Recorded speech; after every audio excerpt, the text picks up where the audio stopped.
বাংলাদেশে সংখ্যালঘু হিন্দুদের উপর আক্রমণ চলছে। তারা বাংলাদেশের নাগরিক, তাদের সুরক্ষা দেওয়ার দায়িত্ব বাংলাদেশ সরকারের। একের পর এক অশান্তির ঘটনা ঘটছে, কিন্তু তারপরেও কেন নিশ্চুপ মোহাম্মদ ইউনূস? কেন এখনো এই অশান্তি নিয়ন্ত্রণে আনা যাচ্ছে না? তাদের নিরাপত্তা কেন দেওয়া যাচ্ছে না? কেন সুরক্ষিত নন বাংলাদেশের সংখ্যালঘু হিন্দুরা?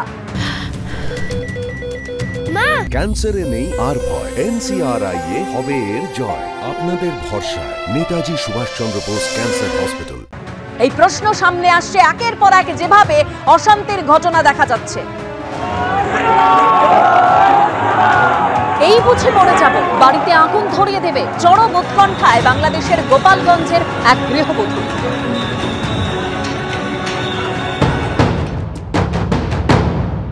গত কয়েকদিন ধরে বাংলাদেশের গোপালগঞ্জে সংখ্যালঘু হিন্দুদের ওপর অত্যাচার দেখেছেন কাছ থেকে। সেই গোপালগঞ্জের গৃহবধূ এই মুহূর্তে প্রয়োজনীয় কাজের জন্য ভারতবর্ষে এসছেন পরিজনদেরকে রেখে, এবং অনেক উৎকণ্ঠা নিয়েছেন। কথা বলে নেব, কি হয়েছে ওখানে, কি পরিস্থিতি? এই যে চিন্ময়ের আটক করা হয়েছে, এরপর থেকে সবাই আর কি আতঙ্কে আছে। সবাই আর কি ধরপর মার এইগুলোই হচ্ছে আর কি। মূর্তি ভাঙচুর, তারপর রাস্তাঘাটে বেরোনো যায় না, ভয়ে থাকতে হয়, কখন কি হয়ে যায়, মহিলা মানুষ কি দিয়ে কি হয়ে যায়, এরকম আতঙ্কে আর কি আছে। হামলা হচ্ছে রাস্তায়? হ্যাঁ, হামলা হয়, মাঝে মাঝেই হামলা হয় আর কি।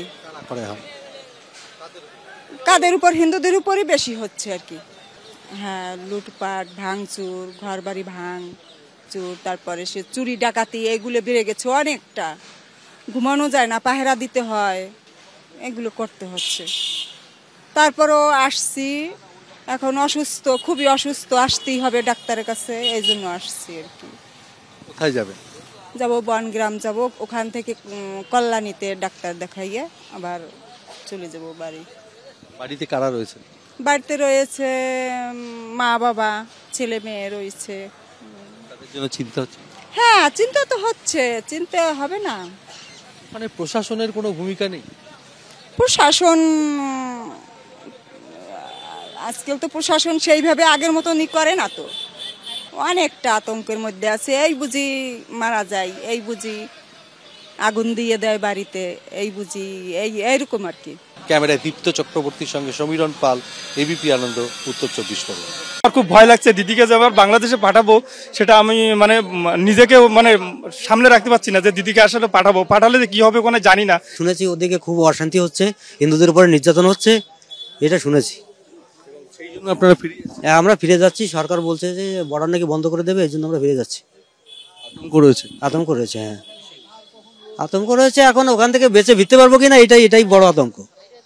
মিছিলে শুনতেছি ধরে ধরে জবাই করে, এখন যাচ্ছি, এখন জবাই হয়ে আসবো না কি বলতে পারবো না। কোথায় গেছিলেন? আমি গেছিলাম আত্মীয় বাড়িতে। বাড়ি কোথায়? আমাদের বাড়ি গোপালগঞ্জ। ভারতের পতাকা নামিয়ে রেখে তাদের পাতে ফেরত পাড়াচ্ছে, তার ভারতের পণ্য বর্জন করতেছে। ভারতের দালাল, এটা ওটা বিভিন্ন কথা বলতে বাংলাদেশের লোক সমস্ত পণ্য বর্জন করবে, যার ফলে তারপরে সোমবার থেকে অফিস বন্ধ করে দেবে। সেই জন্য আমরা চলে আসলাম তড়িঘড়ি করে। আমার ছেলে, হাজবেন্ড, তারপর হইলো যে আমার শ্বশুর শাশুড়ি সবই আছে। কতটা কষ্ট? অনেক কষ্টে আছে, লাগছে। এখন আমার যেতে হবে, কি করব, করার তো কিছু নেই।